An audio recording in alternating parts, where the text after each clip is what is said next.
Hi, it's Chris Sieverton, director of All Cheerleaders Die and Monstrous, and you're listening to the Horror Squad podcast.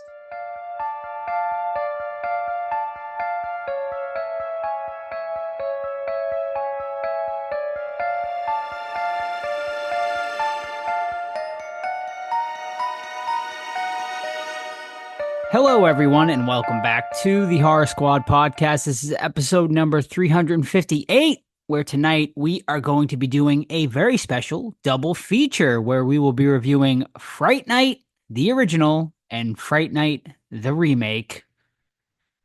Double the Jerry Dandridges tonight. We will see how that goes. I am here, of course, as always, with Steve. Unfortunately, no Todder this week. He sends his regards, though. We'll let you know what he rated both movies based on his letterbox once we get to the reviews. But hope everyone had an amazing Thanksgiving. Thanksgiving yesterday here in America. Steve, I know you don't celebrate Thanksgiving, but how what do you do anything special for that day? Or is it Um, just a normal day for you? it's just a normal day, but I do end up shopping usually because a lot of them take advantage of Black Friday to make deals. It wasn't always the case. Like, I don't remember that being a thing like more than 10 years ago. But I guess since online shopping happened, they're just looking for any Yeah, excuse for you to buy. right. So it's like, and I've seen a lot of memes being like, let's say something's $100, right? So it's like $100. Okay, no, I'm gonna wait. Then the next day, still $100. No, wait.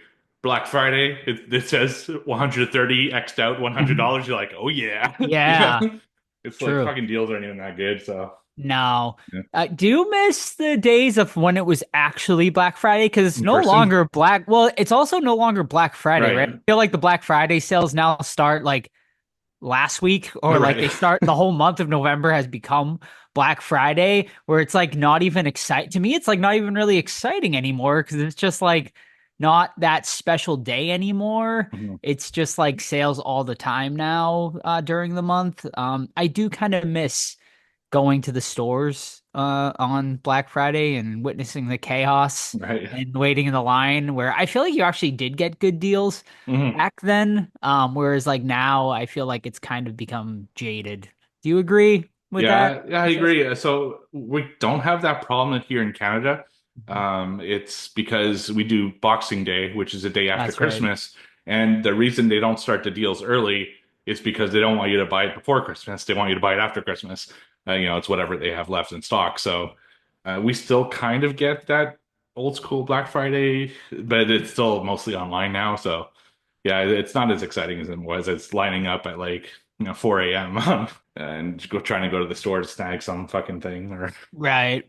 Yeah, I think what killed Black Friday really was that it ended up becoming Thanksgiving, like Black right. Thursday, where the stores would be like, we're opening at 3 p.m. on Thanksgiving Day. And people are like, fuck you. Like you're fucking your workers. You're making like people go out on Thanksgiving Day. And I think it started becoming like a boycott where people are like, we're not going out on Thanksgiving. And then and obviously the digital age really killed Black Friday as well, which I'm okay with. I mean, do you do most of your shopping online these days? Like Like almost for all of it, Christmas? Yeah, honestly. right. Like It's I just mean, so the much more deals are convenient. usually better too. It's not even Yeah, like you get big deals in stores or anything. There's really no reason to go for the hassle.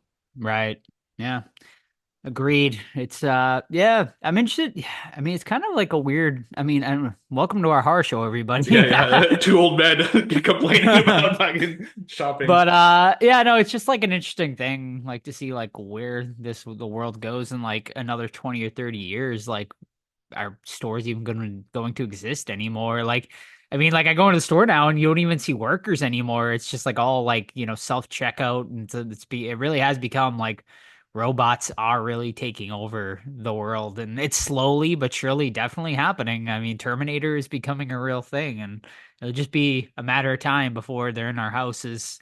Um, you know, my supermarket already has a robot that goes up and down the aisles checking for spills and takes like stock and like orders it and shit like that. It's crazy. Yeah, So the restaurant I go to for Christmas with my wife, it has a robot waiter. So really, yeah, yeah. that's kind of cool. Yeah, so it's definitely the transition is like weird. It's like It's just happening without us really realizing it. And Yeah. that's the thing, right? Yeah, like it's like when you watch it all on when you used to watch it in movies and stuff, you're like, oh my God, that's amazing and crazy. And now it's just like slowly starting to progress. And now with like AI, especially, like things are starting to get really crazy. And I feel like it's just gonna maybe not in our lifetime, but like in our Well, maybe in our up lifetime, I think it's going to be pretty maybe, quick. I yeah. think. Yeah. Yeah, maybe. We'll see. I mean, yeah, it's crazy how much technology has changed just in like since like we were kids, you know. But anyway, welcome to the Horror Squad podcast, everybody. We're gonna get into horror talk now. Steve, we got speaking of horror movies, we got movie club this Friday as of today. We do. Yes, we do. Now, is anyone going to show up? I don't know because most of the people are American, but usually some people will probably show up anyway. And I had a vote go on. It was a Christmas theme because this is the last movie club before Christmas, and they voted a movie from 2022 called Down the Chimney with a Shotgun, Oh Lord. which has 14 reviews on Oh Letterboxd. no. Not a single one higher than 2.5. Why did you guys And vote for this? I have some thoughts, but it is what it is. I'm the will of the people. So we'll see what it is. You never know. Maybe we'll find some kind Yeah. of Well, gem. you never know. Yeah. I think you should have like a 10-minute grace period where if the movie's just unwatchable in those 10 minutes, like pivot and go to something different quickly. But no, I will say maybe people might show up. A lot of people might show up because Black Friday around here, like the day after Thanksgiving, most people just want to veg out. I feel like it's a day most people want to sit on the couch or sit on your computer and join Steve at Movie Club this Friday. If do your online shopping and then join us for movie club. Watch a fun Christmas horror movie. How do you join movie club if you don't know already? All you do is get over to our Discord, completely free to join. It's linked over on our Instagram, or you can send us a DM on any of our socials, and we will get you a link to the Discord. Steve posts the link to the Zoom over in the movie club channel on our Discord. And what is it, 8 o'clock, Steve? 9 o'clock? At 9 o'clock Eastern. 9 o'clock Eastern, the movie will start. So join Steve for Movie Club today if you're listening to this episode on time. But if you missed it, every single month. It's the last Friday of the month, Steve, usually? Like Yeah. 90% of the time is the last Okay. Friday. So there you go. So join them for Movie Club. Do your horror shopping. I know Middle of the Beyond right now has some great Black Friday sales going on. 25 through 75% off. There's some really cool stuff over there. I know Vinegar Syndrome is going to do some Black Friday sales. Severin, a lot of great companies doing Black Friday sales. Obviously, Fright Rags and all of them. NECA actually man, this is like the problem with not like constantly being on social media, which is a good thing and a bad thing. But man, they released yesterday. I didn't see it until 14 hours later after they posted it, but they released the Krampus figure yesterday. They only had a very limited stock that they got in. I mean, obviously they're going to restock it, but this one was a double pack of the Krampus figure and then like the Jack in the Box figure. But the first 150 people that bought it got a signed one from Michael Dougherty, the director, which is pretty fucking awesome. Awesome. And obviously it sold out in like minutes or whatever, an hour or something like that. So by the time I saw it, it was already sold out. Although it was charging a lot, $170. Like I didn't think NECA figures were going for that for It's a a two lot. pack. Like that's a lot. I mean, it must be like a massive. They must be really big figures, like than their normal 8-inch figures usually see. So I'll have to see. But that net Krampus figure looks awesome. It's definitely something I'll be picking up. As far as before we get into what watched, is there anything horror wise you want to pick up? Any for Black Friday sales? Have you seen anything yet, or are you just gonna see what kind of comes across?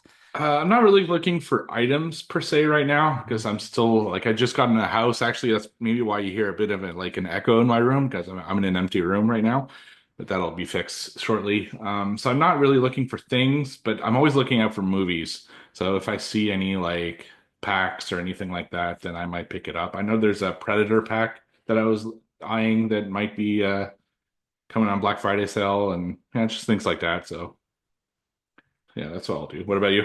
Sweet. Yeah, nothing. I was looking on Middle of Beyond, obviously, like I was saying, like companies starting their Black Friday sales early, so they put theirs out yesterday. I got the email. And there's some cool stuff on there.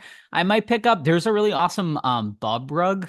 Nice. And it's pretty sweet. I think it's like 50% off right now. So I was thinking about buying that and putting it in, like in front of my collect. It'd be good for like a collection room Hmm. or like in front of my in my place specifically. I have like shelves, so I was thinking about putting some like area rugs in front of my like some of my shelving and stuff like that. So I might pick up that.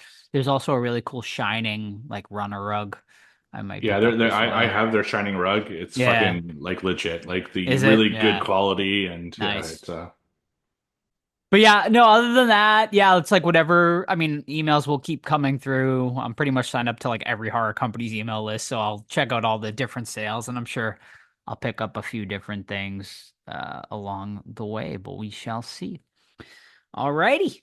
I think that's it. What we got? Anything else, Steve, for our intro? Movie wise, as final episode wise, I know Todd filmed some of his movie. they I'm did. sure he'll update us on that next week.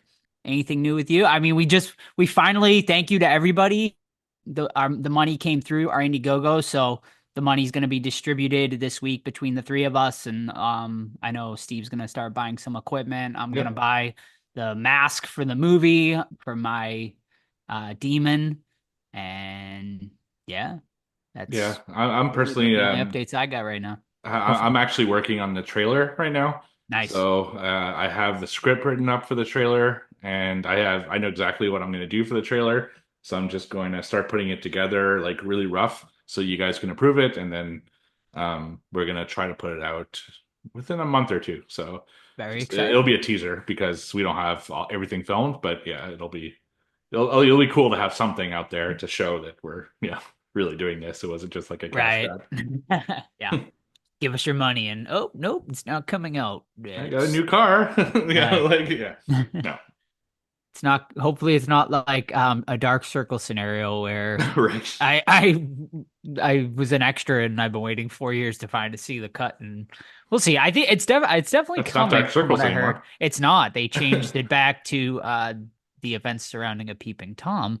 I mean Damien's really proud of that movie, so I really think they're just waiting for the right distributor to come through. So I really hope it ends up being great for them, and I'm really excited to see it, and hopefully it's a great movie. Also, I should mention Terrifier 3 is now available on digital for those of you who have not seen it yet, so you can pick it up. And also, Screenbox today just announced they're releasing a full-length documentary about the making of Terrifier 3 as well. So there's a little horror news for you as well. But now, let's get in, Steve, to what watched. I should also note we aren't going to be doing trivia this week. It will be a shorter episode, but we got a double feature for you this for reviews. So, Steve, what you been watching this week? So I only have one film because I've been moving this week, so I didn't have a lot of time. And I picked the shortest film I could find, and that is 2024's Milk and Cereal, which is available on YouTube. I don't think it's streaming anywhere else. I think it's like just a YouTube thing. So this is a film. It's like just over an hour long. I think it's an hour, 2 minutes.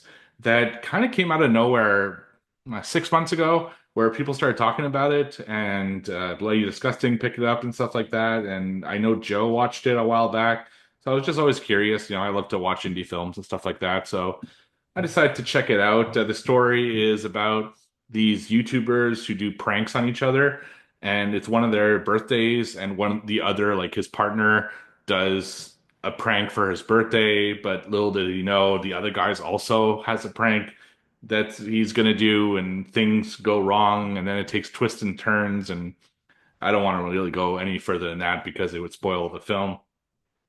I dig indie movies like this.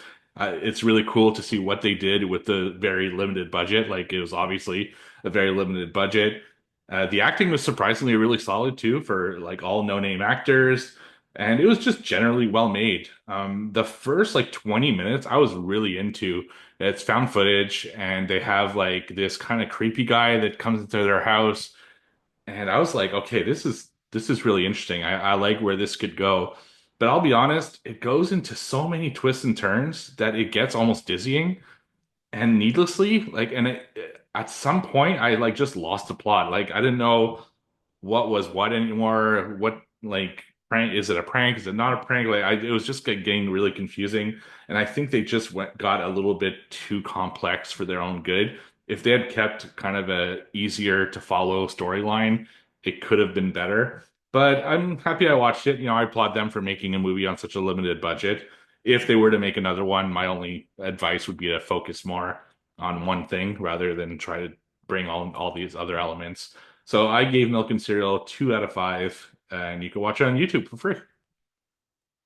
Yeah.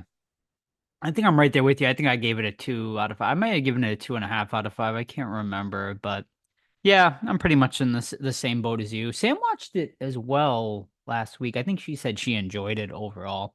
But yeah, I mean, I think they for a low budget movie, I think they did a pretty good job with it. Yeah, for sure.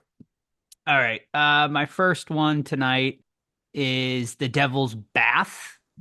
This one, I don't know if it's currently on Shudder. I know it was going to Shudder soon, but you can also get this on VOD. This one is actually from the directors of The Lodge and Goodnight Mummy, so I was very excited to check this out.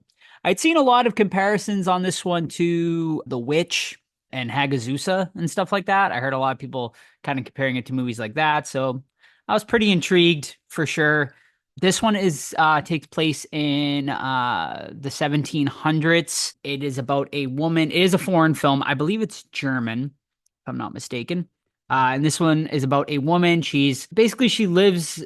She marries into a new like another village. So she kind of moves away from her family, moves into this new village. She's extremely religious. I mean, everyone back then was like massively religious, and she lives like sort of she tries to fit into the village and fit into this new family she's married into, and she just lives like her like sort of everyday mundane life, and she starts to basically become like extremely depressed, and it sort of follows her like degradation of life as like sort of the like everyday just mundane existence that she is living takes a toll on her, and she slowly starts to sort of I guess devolve into madness, for lack of a better word.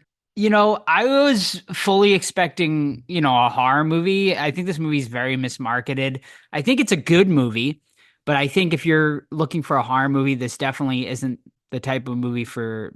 I mean, I think it's a movie really about mental health at the end of the day, and it is based on, I guess, some truth based on how the movie ends. They sort of give a little info dump at the end of the movie, and it kind of says about how women, um there were like a lot of suicides back in the 1700s with like women who just like were extremely religious, and they didn't know how to deal with things. And so I don't want to get too spoilery with it, but I will just say if you're looking for a horror movie, I think you'll be very disappointed. But if you go into it with an open mind and want to watch a pretty solid drama, the movie is very bleak though. Like there's no happiness in this movie like whatsoever. It is honestly very slow though. Like it was to me, even to me, it was a bit of a chore to get through at 2 hours. But I think there's a lot. I mean, it's the cinematography is great. Like, it's very well acted. But yeah, this one, it was just okay to me. Like, I gave it a 3 out of 5. I think it's decent. It definitely is not going to make like my top 10 or anything like that. And once again, like, I think they mismarketed it. I would not call it a horror movie really at all. Like, yeah, it's more just a very bleak drama. So that's The Devil's Bath, and I think it's currently on Shudder. If not, you can pick it up for three It ninety is. nine. It is on Shudder. Okay, so you can watch it on Shudder. Yeah, I don't know. I think this would be an interesting one to discuss with someone. So I'd like to hear your thoughts on it. I think Todd would absolutely hate it, maybe, but I think you would maybe find some interest in it, for sure. So yeah, hopefully you watch it, and I don't know anyone else that has watched it. Sam watched it with me and she enjoyed it. I think she enjoyed it more than me actually. But I think that makes sense because it is a woman. It is a very, I would say, strong like female leaning movie. I wouldn't call it like a strong feminist movie, but it's definitely a movie I think women probably can relate to. So yeah, once again, that's The Devil's Bath. And then I got one more for you. It's a movie called The Front Room, starring Brandy. You might know her. She's very popular in the 90s. This is an A24 movie, actually. I feel like this movie just kind of came and went. I think it got a limited theater release, but I did not hear too many people talking about it. But I definitely wanted to check it out because, Brandy, she was very big, a very big character growing up. What was she in? I still know what you did Yeah, last well, summer. one of them. Yeah. Yeah. So yeah, I hadn't seen her for a minute, although I watched her in a very shitty Christmas movie last year on Netflix, Yeah, so with did Heather I. Graham. It was That movie awful. was ridiculous. But anyway, so this one is about a woman, her and her husband. She's newly pregnant. I believe they're pretty much newly married, and the husband, the father passes away, so he has been basically disconnected from his father and stepmother. But the father passes away. They go to the funeral, and essentially what we come to find out is his stepmother was like very abusive growing up. She's extremely religious as well. And once they go to the funeral, they find out in order to get the inheritance, they're going to have to take the stepmother on in her last years of life. And how can you say no when you're offered like millions of dollars, I guess? So they reluctantly take it, with the new baby coming along, and they want to, to be able to purchase a house and whatnot.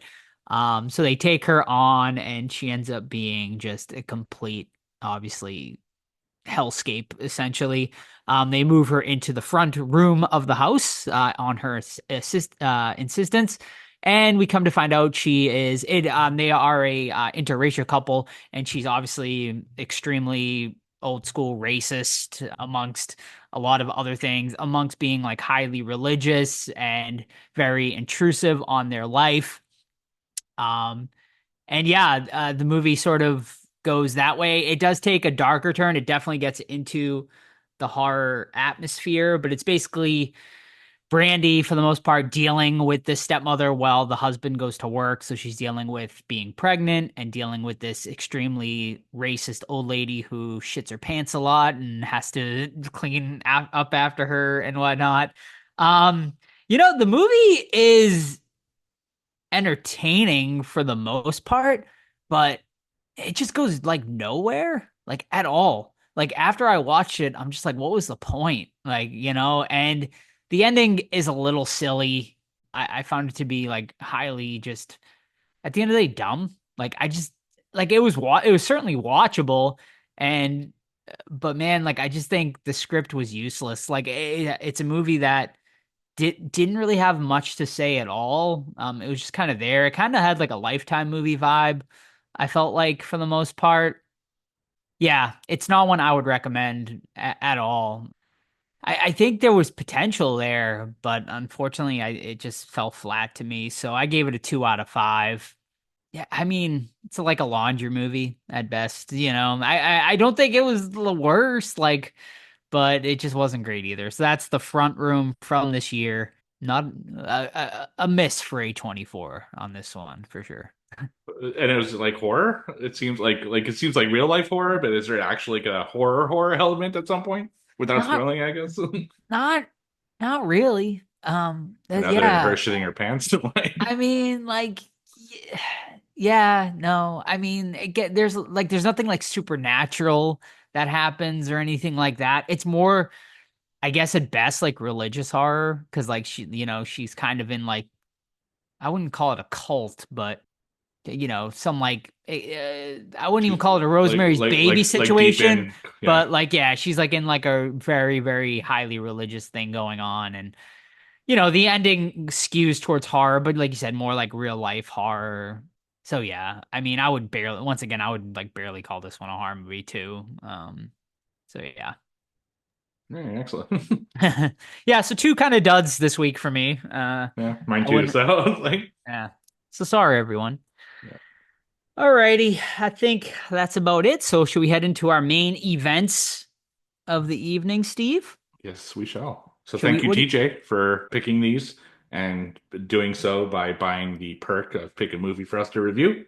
Just a Hmm. reminder, there are still three available. The campaign is still in like overtime mode, I think is what they call it, which will just help us with like more effects and stuff like that at this point. Like we'll make the movie regardless, and we're very thankful. But if you want us to review something, like right now we have everyone scheduled up till March, but we still have three slots available, so Mhm. this could be your movie that we're reviewing right now.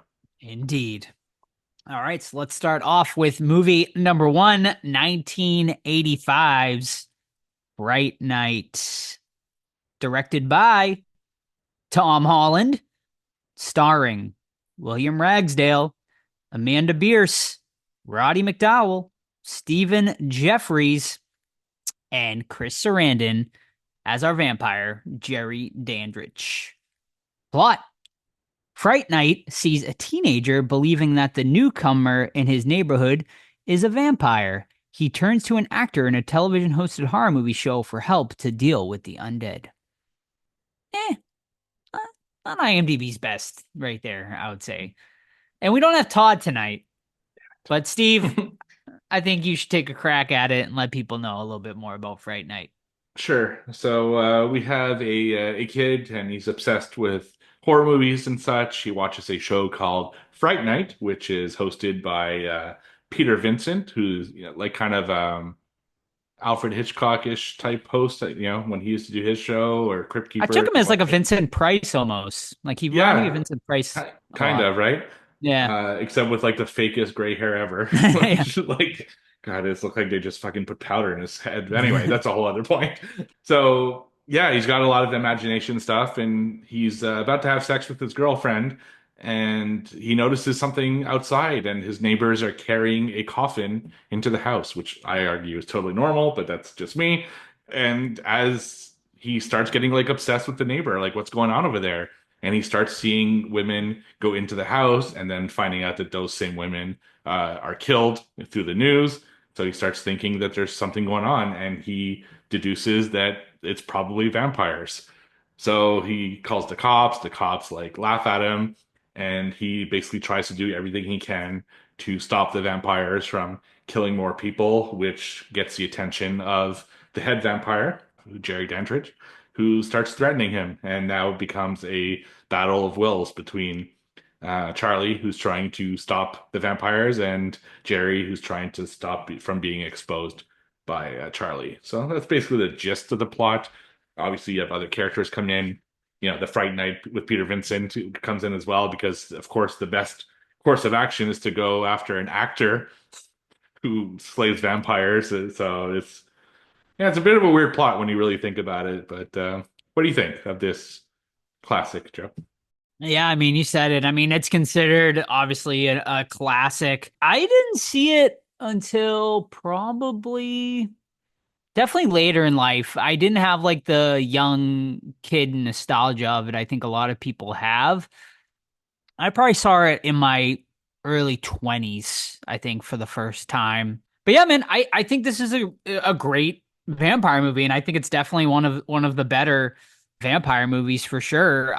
What really sticks out to me is the practical effects in this movie are fantastic for its time. Like for night, I mean, they definitely put a lot of budget into those practical effects. They look fucking awesome and it works. What also sticks out to me is the house. Jerry Dandridge's house is awesome. I love the stained glass that is sort of like a centerpiece of that house. I thought it's really cool and lends to some really great imagery, especially at the ending scene. I think the cast is pretty great here. William Ragsdale as Charlie Brewster is solid, and Stephen Jeffries as Evil Ed is just great. Like he's so good. Like especially when he turns into even before he turns into vampire form, but when he becomes a vampire, it's just so funny. Chris Sarandon's he's just an amazing Jerry Dandridge. He just has that charisma, that sort of mysterious, studness to him as well in this one. Like he really has sort of that whole package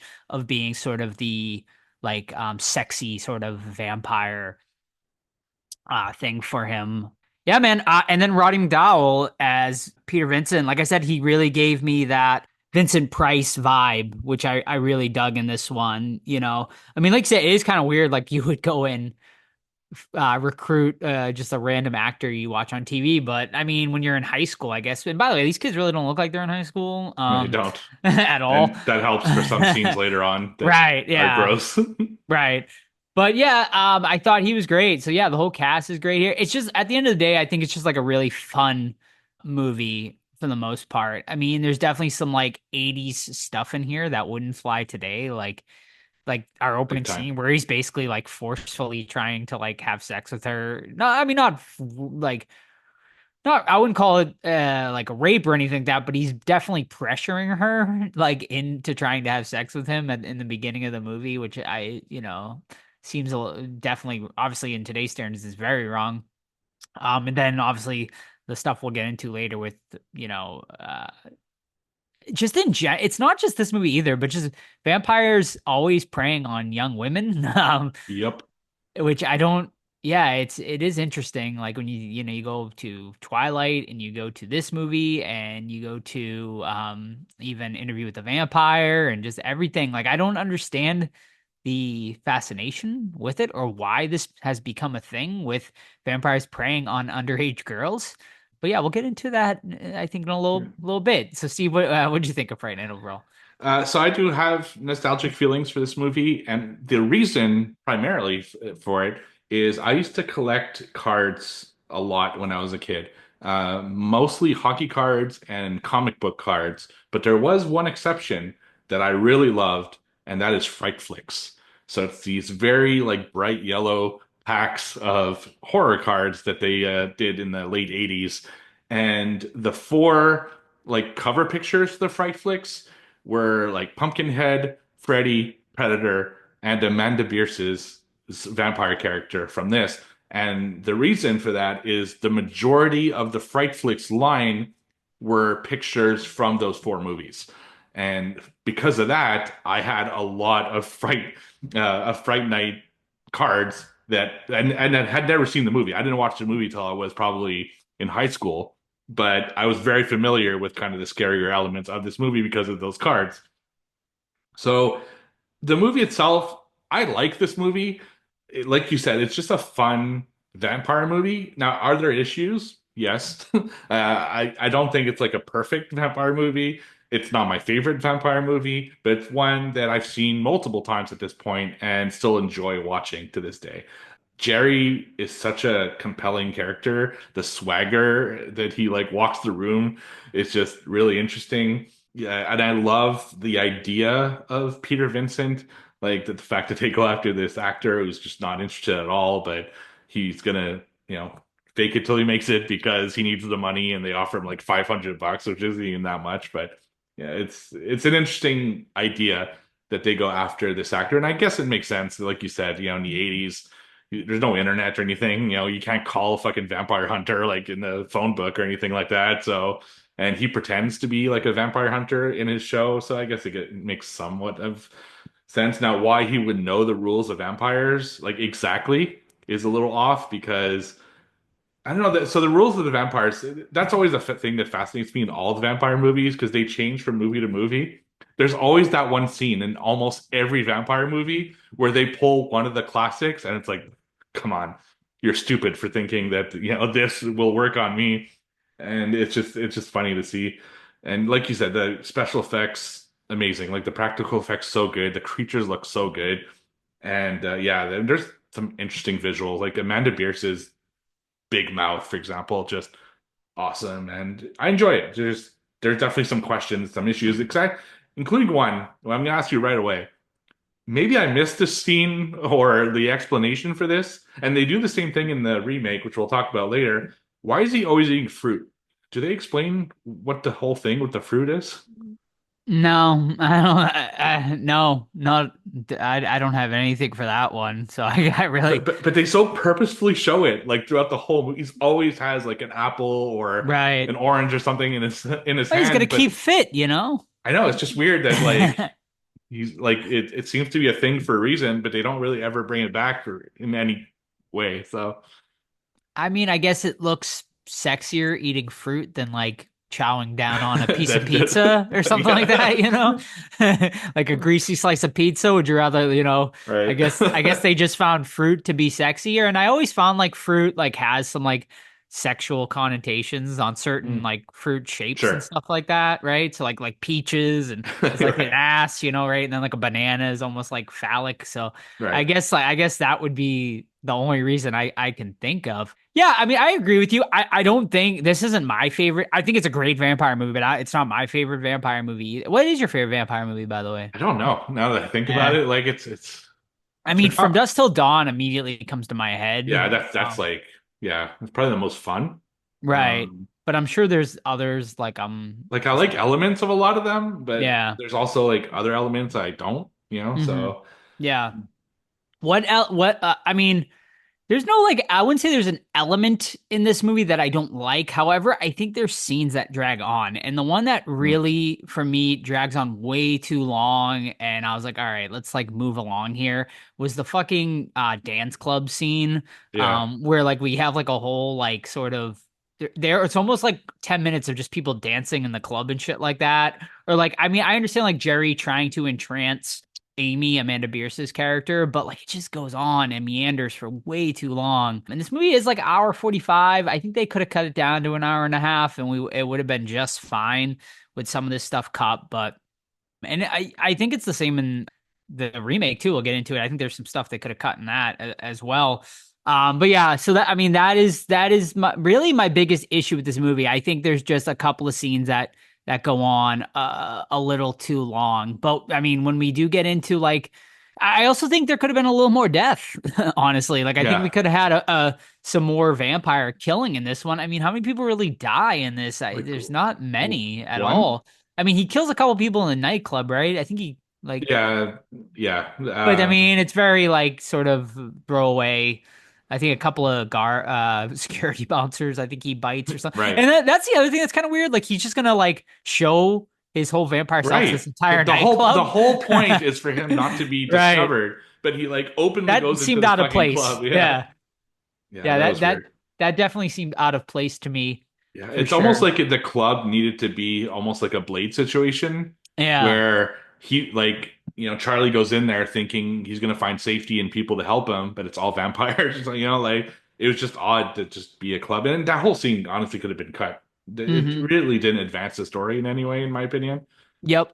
I So, think honestly, I think also his familiar is really underutilized oh, here. big Like, time. and it's probably why they cut him in the remake. Right. They don't even have he doesn't even have a familiar in the remake. But yeah, man, like I think he's actually like kind of an interesting character, but like we don't get anything for like they don't explain him at all. He's just sort of there. He's very needless and unnecessary, but I actually liked the actor's performance when he is like on screen and I wish we got more like with him and Jerry. Yeah, actually, one thing that I also wish this movie did, which is rare that I'll complain about this, I find they get into it too quickly. Mm, Like I liked the mystery of him like trying to find out what's going on next door.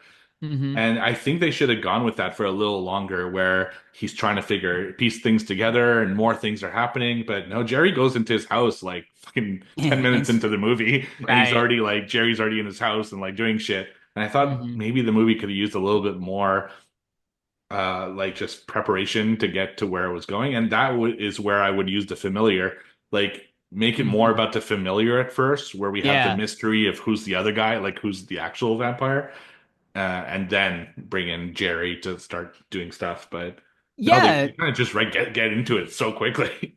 Right. No, I mean it's a great point. It's kind of like, Salem's Law where you don't see Count Orlok or what's his Oh name? yeah, right. Barlow. You don't Right. see Barlow until way later in the movie, but they focus on the familiar. And I agree. I think we could have done without Jerry for at least a little longer. But he is so He charismatic is. and Yeah. so I don't mind it honestly. Like especially with Chris Sarandon, I really love Chris Sarandon. He's just a great actor in general. I mean, he's done so many iconic things at this point. I mean, when you think of Chris Sarandon, like, what do people think? I mean, I would say Jack Skellington probably is his number Yeah, one. that's what I This I is had him assigned this when I is met him. probably his number two.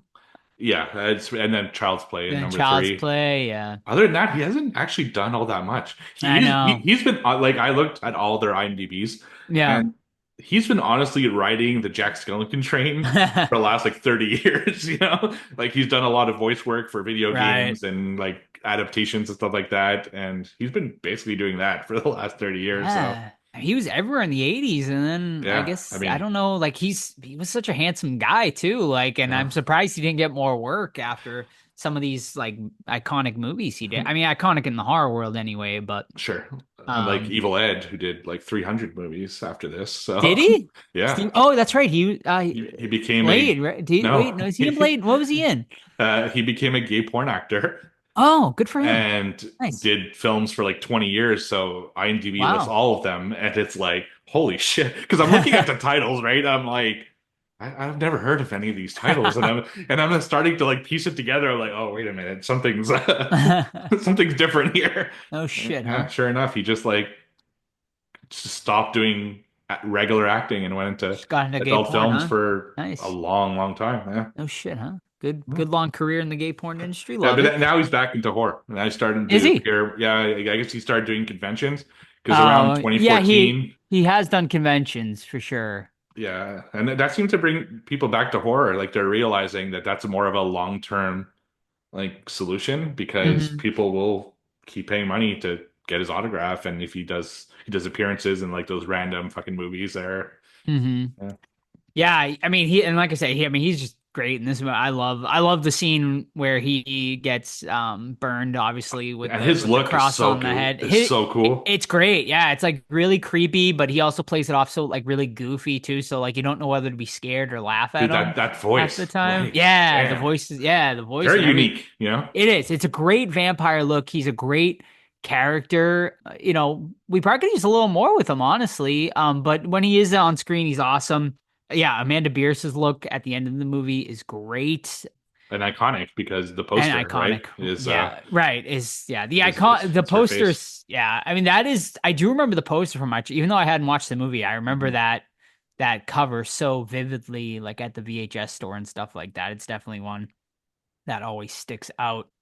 Should we discuss like vampires and why they go for young girls? Because I Yeah, mean, I argue like this all the time, right? Especially with she's like Twilight, because where she's what people 16 in this 15, movie, 15, yeah. yes, 15 in the movie, Yeah, and you have and like a 40-year-old Jerry Dandridge, like he yeah, has sex with her, right? They end up having sex, right? I think. yeah, they do. Yeah. And but he looks 40, but he's actually like a few hundred years old. Right. And this is the same issue with Twilight, right? Where people say, no, but he's like a teenager because he looks 18. I'm like, that's not how it works. Right. It's age, not fucking what you look like.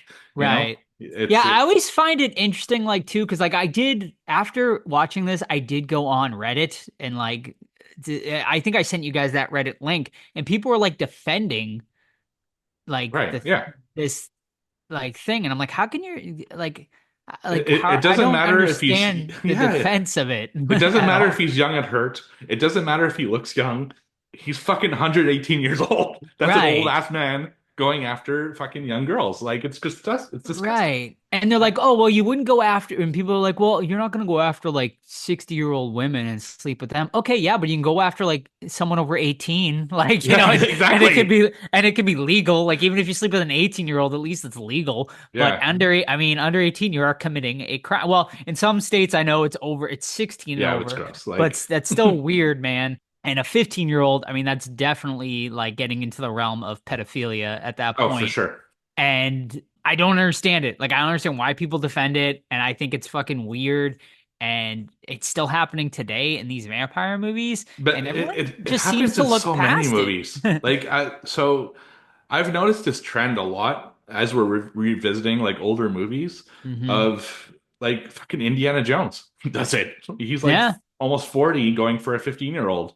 yeah, That we calculated on my other podcast when we reviewed that movie. It was just like, I don't know. creepy. Yeah, it's creepy. It's just the way it is, I guess. But I guess with vampires, at least, like whatever. It's because they're monsters. I I guess it's I like suppose like they're people bad are already, yeah. you I know? mean, I guess like people are like, why the fuck are you looking at that when they're like, it's. I mean, I guess people are like, it's fiction, just go with it. But it's like that doesn't mean it's right. Like it's like because like just because it's fiction, like it gives people ideas, right? Like people watch these Exactly. movies and Yeah. it's just I don't know. I feel Now, like the especially like the Twilight thing is really weird because like people like yeah. were obsessed with that and like fantasized about it and you're like, it's kind of weird and like Now, where the question gets complicated, and I don't want to get too far into it, sure. is if you take Interview with a Vampire, right? Yeah. Which I really like. It's slow, but I Mhm. think there are some great things in it. Kirsten Dunst is in it, and she plays a 10-year-old who becomes a vampire. Right. Now, technically, by the end of the movie, she's like 70, Yeah. right? But she still looks like a 10-year-old. I guess we kind Right. of had the same issue with Abigail this year. Hmm. Now you're getting into complicated territory because she is 70, so technically she's legal, Right. but she still looks 10, and that's gross. So So it's right. but There's a whole thankfully show. There's a whole show about that on is it TLC, I is think. there? Yeah, it's like about a girl who looks like she's 10, but Oh she's yeah, like yeah, really yeah. 30 or something like that. Yeah. And she's like dating a guy, and It's like how do it's you creepy. it is Ugh. weird. I mean, I guess if you're like old enough and you look young, I mean it's weird, but at the same time, like you're not no one's doing anything Right. wrong there. So but it is a bit bizarre, I guess. But like how can you fault someone for looking young, I guess? Of course TLC has I a fucking mean, show of this. of Like, course, yeah, right? they look for all that stuff, you know. You Yeah. Anyway, getting back to the horror aspect right, of all this, yeah. No, I mean it makes for a good discussion, but it does, yeah. yeah, no, I mean to me, like where this movie shines is though in its practical effects. The fucking like Jerry's makeup when he turns is awesome. What I fucking love is the end scene where he becomes a bat Yeah, and like he becomes like a half bat, half human breed at one point, and he like bites Charlie.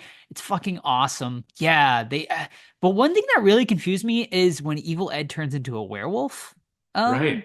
what the fuck is going on there? Like, it makes to me it made no. It looked cool and it Mhm. was a really cool transition. But when the fuck like did vampires also become werewolves? Like, Maybe in this world, like vampires just turn into different animals. yeah, Like I mean, Jerry got the bat and he got the wolf. right. Yeah, I don't know. It Yeah, that's was right. Because oh yeah, he does because he does become a wolf at one point too, so like a full fledged wolf, right? I think there's like a scene where he comes out as a wolf yeah, I think as so. well. Because they make fun of that in the remake, like Yeah. in a quick line. Yeah, yeah. I mean, to me, like, I looked awesome, but I did not love that because it was just too close to a werewolf, and I feel like they're completely different Right. beings. Hmm. So that didn't work for me, but everything else I thought was great. Yeah, yeah. It's like I said, there's just some things that are out of place. He gets stabbed with a pencil in the hand and Yeah. seems to suffer like great pain. Yeah. So I didn't really understand that. Like, what is it that hurt him so much? Like, there wasn't garlic on the pencil. It wasn't No. a blessed pencil. It hit him in the hand. It's not like it hit him in the heart. I didn't understand like why that whole scene was the way it was. Like, is it I just the fact that he gets stabbed by wood? Like, I don't know. Yeah, I mean, yeah, I guess every vampire movie is gonna have different rules, and maybe he's like partially human, where he feels pain, like even in simple scenarios like that. Yeah, I did like I do love the idea of if you don't have faith that the cross won't work, which I feel like we watched something recently that did a similar that had a Yeah, similar yeah. theme It with was it. the one you just talked about. Like a Salem's Lot. Oh, that's right. Yeah, He yeah. didn't have Yep. like faith anymore, right? The Right. priest. That's right. Hmm. Yeah, which I thought that yeah, I think that's a cool idea and I did like that a lot. Um but yeah, and then how is he defeated? I feel like it was kind of oh, just the Just sun. light. Yeah, which Yeah, just light okay. comes out. Yeah, it was weird because, and they do this in the other one too. Like, why does the basement have so many windows? Like, why is it so easy to break the floor all of a sudden? Why is the Mhm. floor opening up the sky? Like, there's a lot of weird shit. Like, I don't know. It was kind of Yeah, confusing. I also I mean, do you like the idea? I feel like once you're a vampire, and even if you kill the main vampire, like you shouldn't get Right? Yeah, turned yeah. back so That's like I don't know. especially in the Yeah. remake that bothers me. It's too simple. Like Yeah. it's too easy, you Hmm. know? But I guess you gotta bring back the heroine, right? Or the love interest some way, Yeah. somehow. And So and why the fuck does Jerry have so many clocks? Like, it seems I very get unnecessary. it is like I just I take it for he needs to know when to go to sleep, Yeah, and he no can't kidding. he for sure, like if one clock goes out, he'd be fine. So He's like he got has so many where it's a 200 others. Yes. foolproof plan to never die from the sun, I guess. So Right. it's, I mean, it made for cool imagery, if Sure. anything, you know. Yeah. So that's literally the only reason I did it. There was another scene where when Peter Vincent approaches the house is like smoking, but there's no fire in it or anything. It's just like Mm, randomly fucking smoking. yeah. Yeah, I think the house is cool as hell though in it this was cool. movie. Yeah, Yeah, it's great. It's which like is its own character, yeah, which we'll get into. I mean, we'll talk about the remake here in a minute, yeah, but I mean, they completely negated that in the right. remake, Oh, for sure. Yeah. unfortunately. But all right, I think Yep. we pretty That's much covered it all, right? yep. All right, so let's rate this baby. Yeah, man, Fright Night, it's a classic, right? It's one of the better vampire movies. It's like it's not my favorite vampire movie, but it's fantastic. The practical effects are awesome. I think it's such a fun movie to watch. I had so much fun watching. It had been a while since I seen it, and I had a ton of fun watching it again.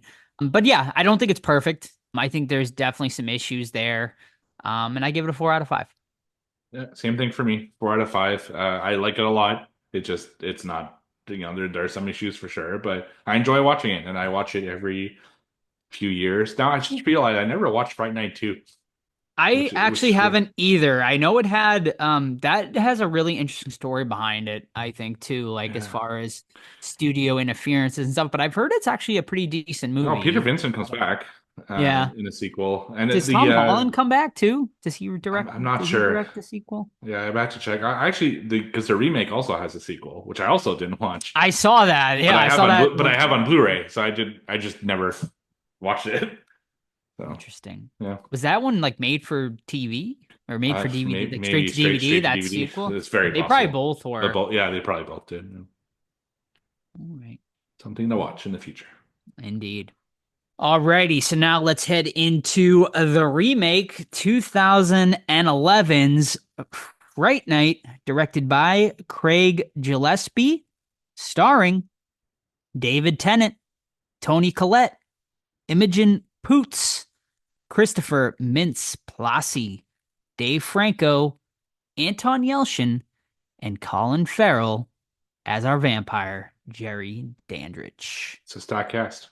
It is indeed. Um, Plot: Fright Night.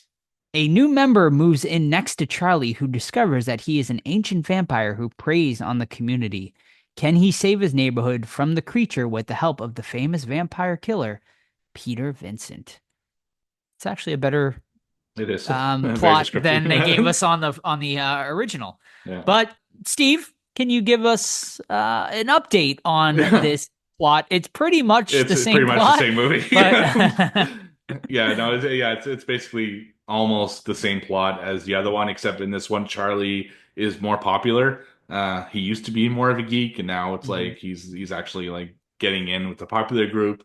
But he has a friend who's still from his old like kind of geek self, which I don't even know what his character name is. I just call him McLovin because that's It's like Ed in this one as yeah, well. okay. Oh, it is Ed. Yeah. Okay, yeah, I think they all keep their names in this one Yeah. actually, and they're suspicious that their neighbor is, a vampire, which is played by Colin Farrell. And in this one, Peter Vincent is more like a Chris Angel type Yeah. character.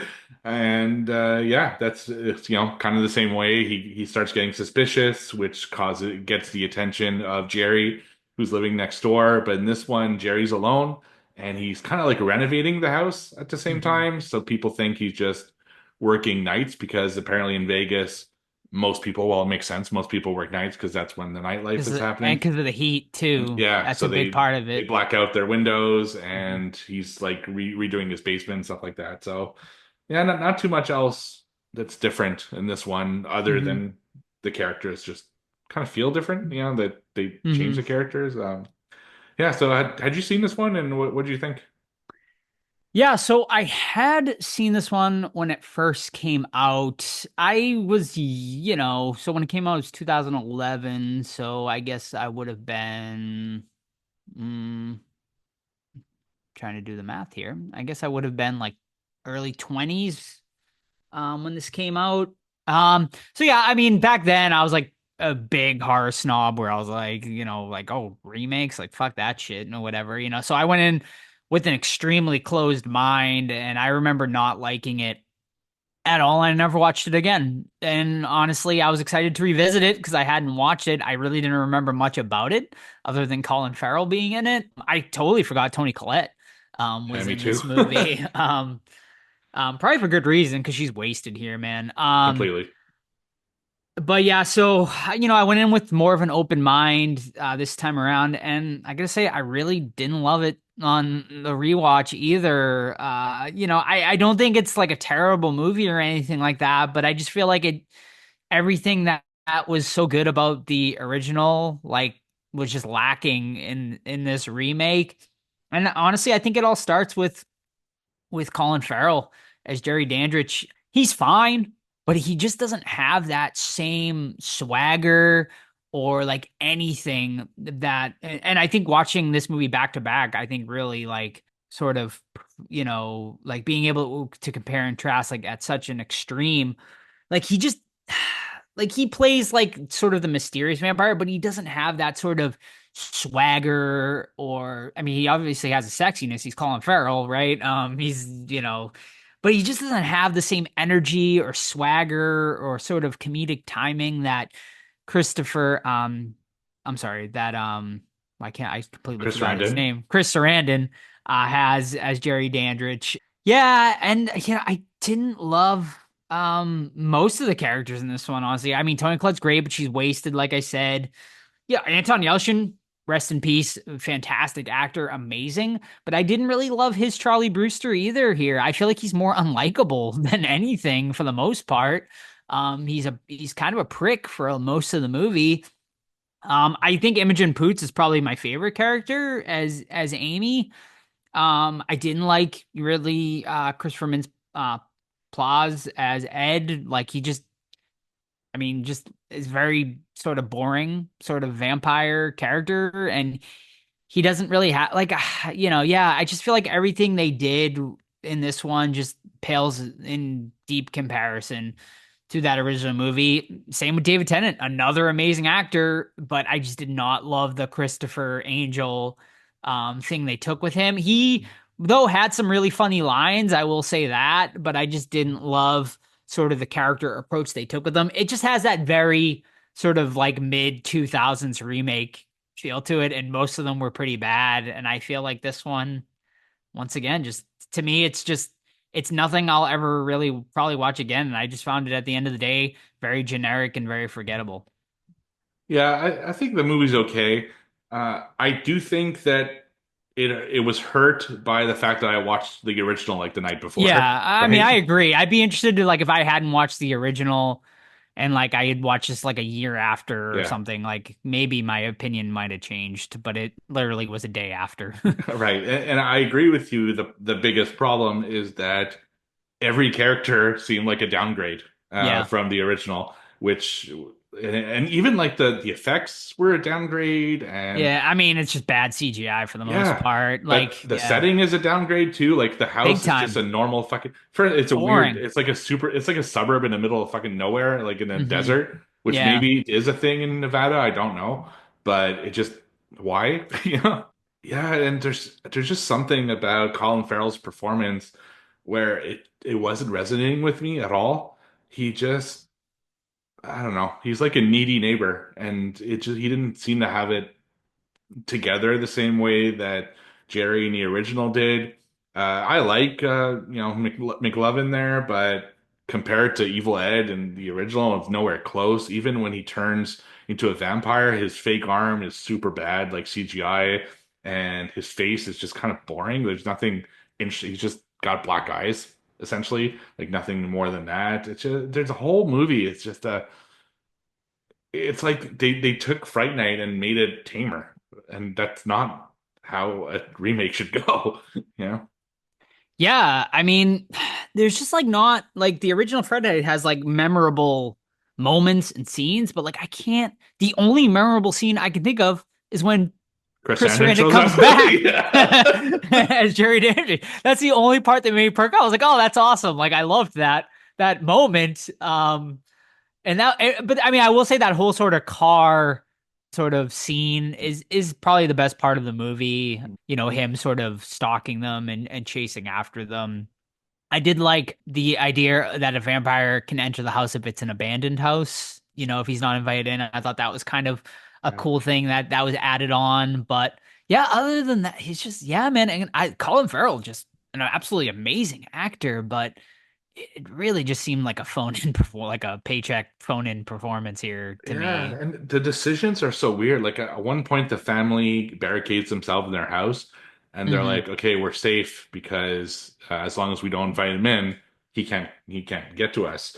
But then he Right. like fucking goes to the Yeah. backyard and Yeah. digs up like big chunks of earth, It's and kind of, I kind of didn't hate that it scene though. was I so thought it was kind stupid. It's like it was yeah. so weird. Like that's what you decide to go with. You're gonna pull out the fucking gas line and blow the It house is up, quite an elaborate plan. I mean, right? you know, it's so apparently he's done it before. Like, who thinks about that? And how would you know exactly where the Right. gas line is? Like, now that I think about it, it is pretty stupid when you think about it. It's like, oh yeah, let me dig in this exact air. But I guess maybe vampires have superpowers, right? So I guess maybe he would know where the gas line is exactly. Yeah, and then you have like other characters like Dave Franco. Like, is he just like patrolling the Point streets? Like, what? pointless. Yeah, pointless. Like, what is he doing there? Yeah, The whole movie just felt off, and yeah, I didn't even hate it. agreed.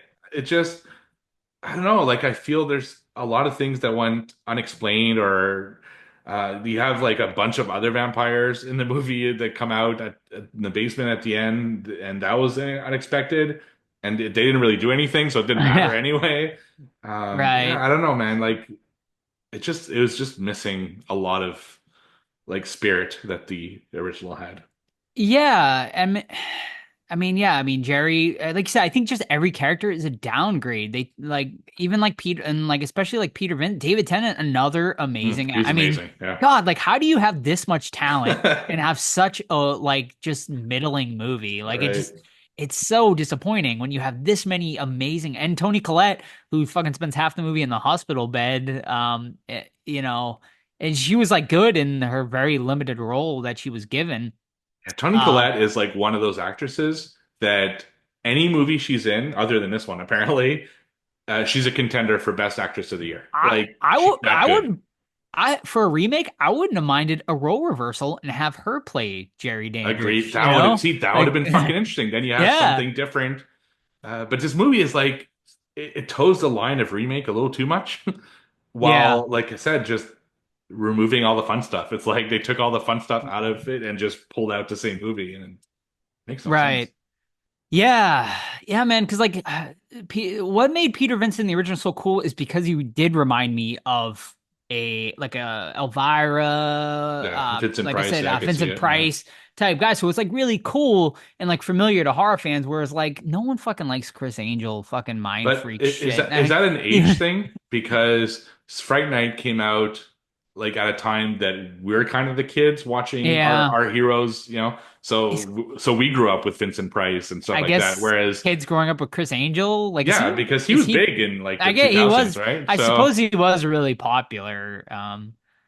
I feel like now he's just become a joke, but yeah, I to think me, I think magicians in general, unfortunately, haven't yeah, like I guess made the internet exposed them too much, yeah. Yeah. I mean, I did like his show for a small period of time. I suppose I guess Oh he yeah, was everyone did, kind of because it was yeah, different at the time, but then right.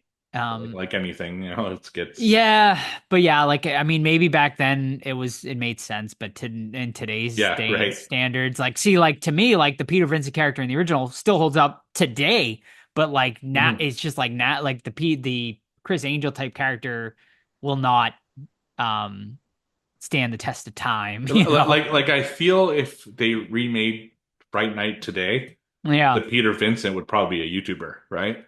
sure, Because yeah, and that's kind of the way they're heading with things. So, hmm, but this is 2011's version of it's what was fair. I popular at the mean, time. yeah, no, I mean, that's fair.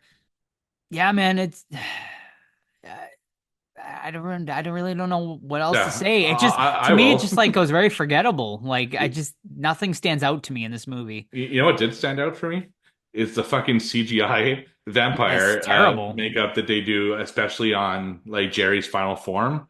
It looks Yeah, awful. Like it I looks hated so it. good in the Yeah. original in Yep. fucking 85, and they do it in 2011, and it looks like absolute shit. It just Yeah, I mean, this was not also, good. I guess, like 2011. I guess was also the time CGI was Was being really heavily used.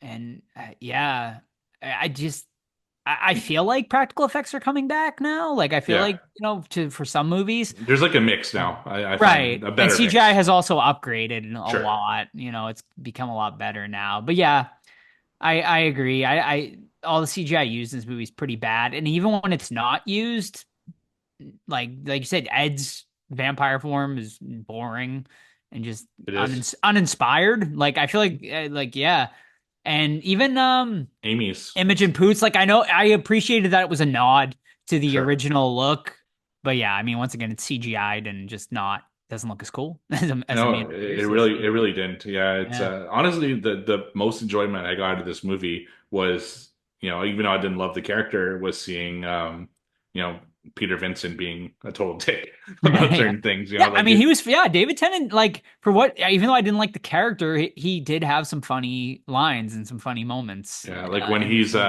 unchris angeling himself, for Right. the Yeah, yeah, interview, yeah. Yep. he had some really great lines there, and he honestly, I wish he was almost in it more, and they could have developed him a little bit more instead of Sure. just being kind of this scared guy that just really comes in at the end, because he could have been interesting, Hmm. but they underutilized him. So So I do feel like one thing you mentioned in the original, I feel like this one did do a better job of keeping the mystery. Like, obviously Colin Farrell is going to be the vampire. It's fucking pretty obvious. However, like, I did feel like they did a better job of slowly, like, progressing it rather yeah, than immediately going into it. But yeah, man, it's disappointing. Like the house is so boring in this one. so Like yeah, it's just and a like I normal said, suburban like in house. the original, it's so the old mansion, like just very vampire-esque, whereas this one is just so fucking just I think it's a perfect example of this movie. It's just so fucking like one-dimensional and just boring. Yeah, Yeah, and it's weird too. Like, at one point, Charlie goes into his house and he's like watching Real Housewives and drinking, just like kind of hanging out. And then he has this really weird speech that he tells Charlie when he goes to get the beer about like having sex with his mom. And, oh like, yeah. it's super fucking out of nowhere and weird. And I don't know, man. Yeah, he was trying to be like hostile with not being Yeah, hostile. it just is odd. Yeah. Yeah, it's disappointing me. I just did not like Colin Farrell in this movie at all No. as Jerry. I just feel like he could have given so much more to that role, And and for and whatever also reason he the just secret didn't. room in the closet seemed unnecessary. Oh Like yeah, I like the yeah. idea of it, but I don't know. I guess it should lead to something more than just four Yeah, fucking cells that are not even painted or painted. It's just chip right. rock, basically. I mean, do you think it was probably the right decision though not to have the familiar in this one? Because I don't know like how he would have added much, especially to this Yeah, new to this story, iteration yeah. of Jerry. Like I think he worked in the original, but yeah, I just don't know what could have improved this movie. Really, I mean, like I said, you just have such a great. I guess it's the writing at the end of the day that just Yeah, failed this they did movie. have to do the whole thing over. Yeah. Like, just make it scarier, make it more mysterious. They should make it more of a mystery. Is he a vampire? Is he not? Like, just Hmm.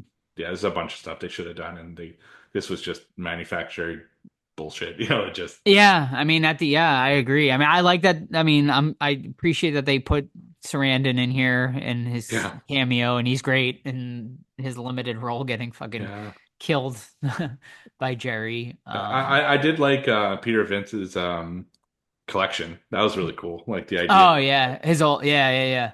that That was and that kind of made more sense to me as to why he would try to go after him to help him, sure. because he's not just like pretending acting to be a vampire. He's actually someone who knows about vampires, or Right. like real vampire lore. So it made more Hmm. sense to involve him in this one.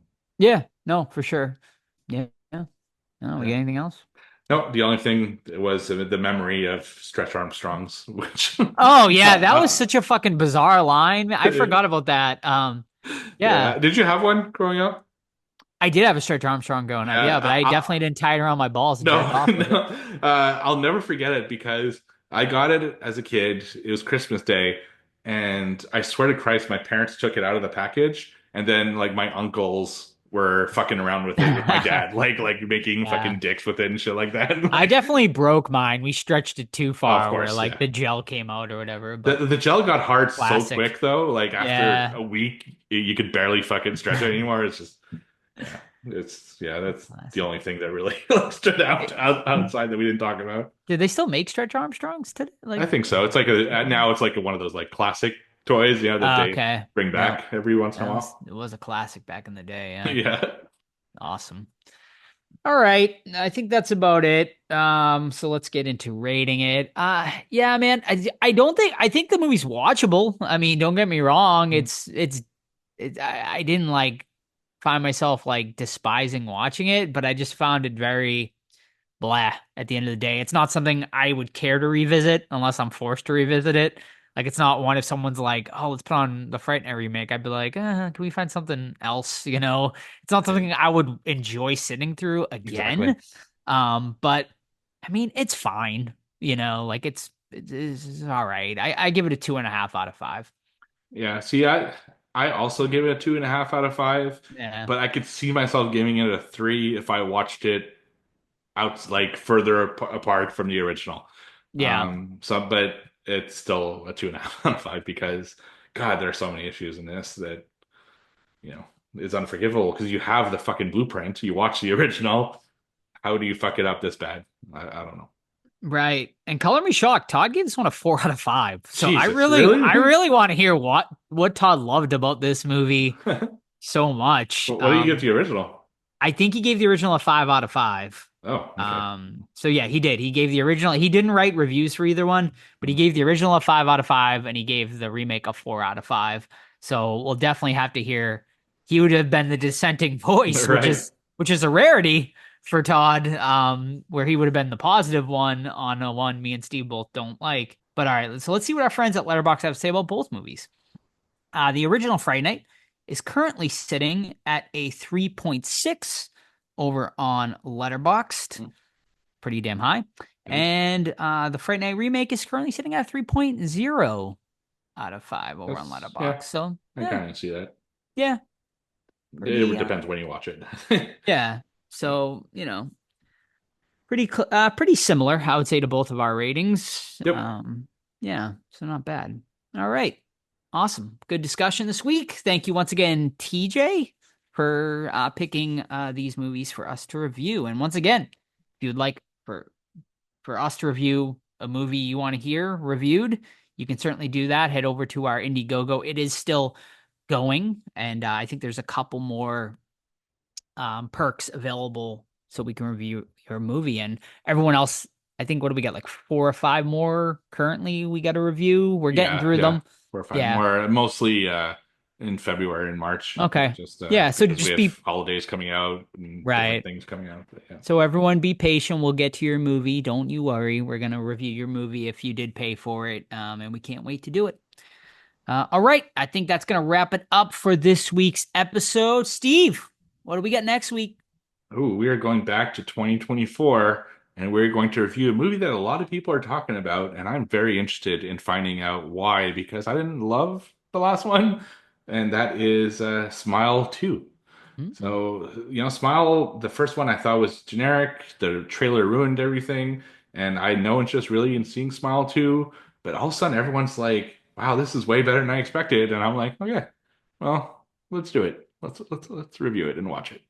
Yeah, I've watched it twice now, so I'm excited to review it and discuss it. Yeah, and I'll just leave it at that until next week's review. In the meantime, you can keep up with the podcast, Facebook, Twitter, Instagram, Threads. Just search the Horror Squad Podcast. You can also email us anytime, the Horror Squad Podcast at gmail.com. But of course, the absolute best way to keep up with the podcast is our Discord.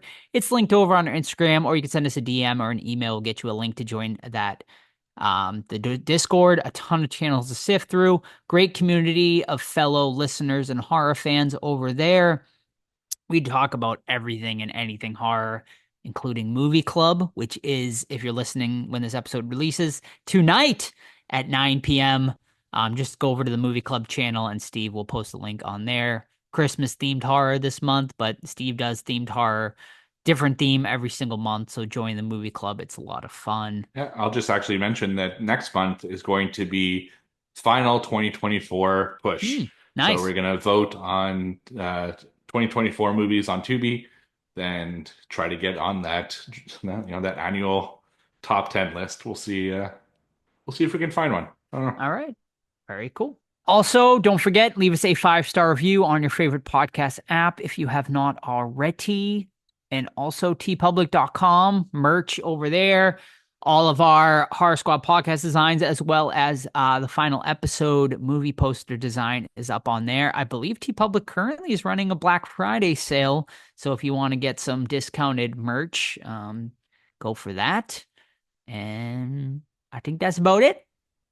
So we'll see you next week for Smile 2. See ya. Bye.